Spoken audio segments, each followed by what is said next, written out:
8 a.m. 1945, this country exploded the first atomic bomb on a city, Hiroshima. It was clearly a war crime. A crime that every pope since 1945 has called out and said as much. And yet, this crime is the national license to kill that Americans have adopted to justify the wars and the war crimes of World War II. That was a long, long time ago. That was my father's generation. And there's a direct line between that bombing and what we're now doing on the south side of Des Moines. Targeting, killing, and assassinating, and assessing the kill of people all over the world, anytime, any place. And we know this is happening. And we know the mission. It's in Des Moines. And we're here as a vigil to beg the bishop to say something, to teach the church's teachings. And in that sense of begging, we're going to share in a prayerful way for us and anyone who wants to hear it, a poem by Thomas Merton, a poem that he wrote within weeks of the bombing, a poem that he wrote about Hiroshima and Nagasaki. Let us listen to it prayerfully. Original child bomb. Points for meditation to be scratched on the walls of a cave. In the year 1945, an original child was born. The name Original Child was given to it by the Japanese people who recognized that it was the first of its kind. On April 12, 1945, Mr. Harry Truman became the President of the United States, which was then fighting the Second World War. Mr. Truman was a vice president who became president by accident when his predecessor died of a cerebral hemorrhage. He did not know as much about the war as the president before him did. He knew a lot less about the war than many people did. About 1 hour after Mr. Truman became president, his aides told him about a new bomb which was being developed by atomic scientists. They called it the atomic bomb. They said scientists had been working on it for 6 years and that it had so far cost $2 billion. They added that its power was equal to that of 20,000 tons of TNT. A single bomb could destroy a city. One of those present added, in a reverent tone, that the new explosive might eventually destroy the whole world. But Admiral Lee told the president the bomb would never work. President Truman formed a committee of men to tell him that this bomb would work, and if so, what he should do with it. Some members of this committee felt that the bomb would jeopardize the future of civilization. They were against its use. Others wanted it to be used in demonstrations on a forest of cryptomeria trees, but not against a civil or military target. Many atomic scientists warned that the use of atomic power in war would be difficult and even impossible to control. The danger would be very great. Finally, there were others who believed that if the bomb were used just once or twice on 1 or 2 Japanese cities, there would be no more war. They believed a new bomb would produce eternal peace. In June 1945, the Japanese government was taking steps to negotiate for peace. On On one hand, the Japanese ambassador tried to interest the Russian government in acting as a go-between with the United States. On the other hand, an unofficial approach was made secretly through Mr. Alan Dulles in Switzerland. The Russians said they were not interested and that they would not negotiate. Nothing was done about the other proposal, which was not official. The Japanese High Command was not in favor of asking for peace, but wanted to continue the war, even if the Japanese mainland was invaded. The generals believed that the war should continue until everybody was dead. The Japanese generals were professional soldiers. In the same month of June, the President's Committee decided that the new bomb should be dropped on a Japanese city. This would be a demonstration of the bomb on a civil and military target. As demonstration, it would be kind of a show. Civilians all over the world would love a good show. The destructive aspect of the bomb would be military. The same committee also asked if America's friendly ally, the Soviet Union, should be informed of the atomic bomb. Someone suggested that this information would make the Soviet Union even more friendly than it was already, but finally agreed that the Soviet Union was now friendly enough. There was some discussion about which city should be selected as the first target. Some wanted it to be Kyoto, an ancient capital of Japan and a center of Buddhist religion. Others said no, this would cause bitterness. As a result of a chance conversation, Mr. Stimson, the Secretary of War, had recently read up on the history and beauties of Kyoto. He insisted that the city should be left untouched. Some wanted Tokyo to be the target, but others argued that Tokyo had already been practically destroyed by fire raids and could no longer be considered a target. So it was decided Hiroshima was the most opportune target, as it had not yet been bombed at all. Lucky Hiroshima. What others had experienced over a period of 4 years would happen to Hiroshima in a single day. Much time would be saved, and time is money. When they bombed Hiroshima, they would put the following out of business: the Ube Nitrogen Fertilizer Company, the Ube Soda Company, the Nippon Motor Oil Company, Sumitomo Chemical Company, and most of the inhabitants. At this time, some atomic scientists protested again, warning that the use of the bomb in war would tend to make the United States unpopular.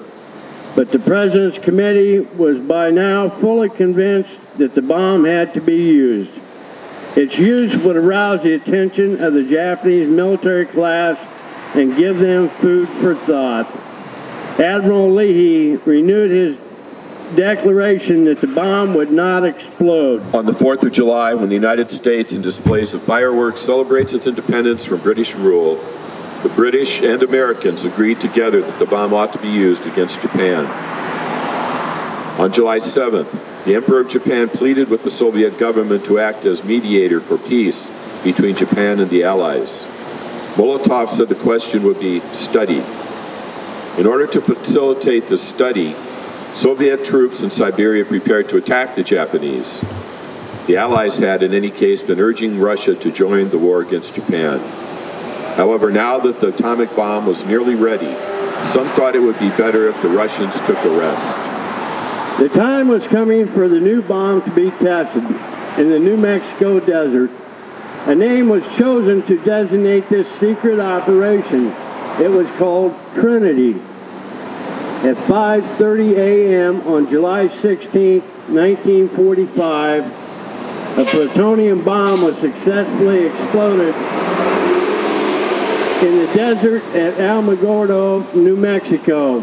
It was suspended from a 100-foot steel tower which evaporated. There was a fireball a mile wide. The great flash could be seen for a radius of 250 miles. A blind woman miles away said she perceived the light. There was a cloud of smoke 40,000 feet high. It was shaped like a toadstool. Many who saw the experiment expressed their satisfaction in religious terms. A semi-official report even quoted a religious book, the New Testament. "Lord, I believe. Help thou my unbelief." There was an atmosphere of devotion. It was a great act of faith. They believed the explosion was exceptionally powerful. Admiral Leahy, still a doubting Thomas, said the bomb would not explode when dropped from a plane over a city. Others may have had faith, but he had his own variety of hope. On July 21st, a full written report of the explosion reached President Truman at Potsdam.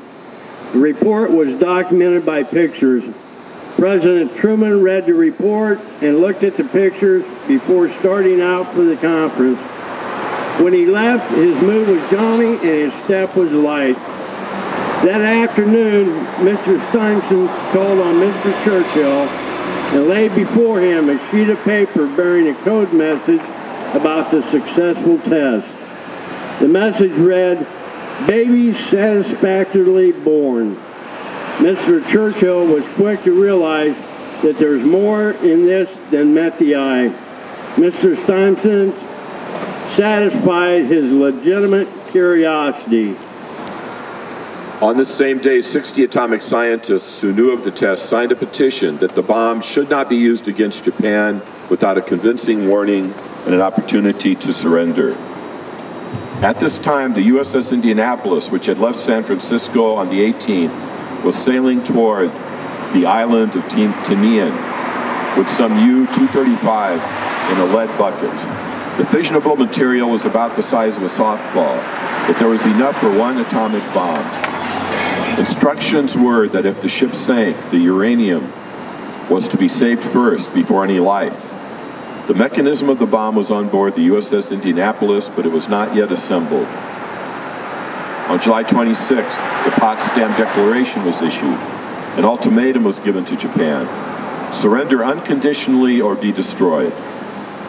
Nothing was said about the new bomb, but pamphlets dropped all over Japan threatened an enormous air bombardment if the Army would not surrender.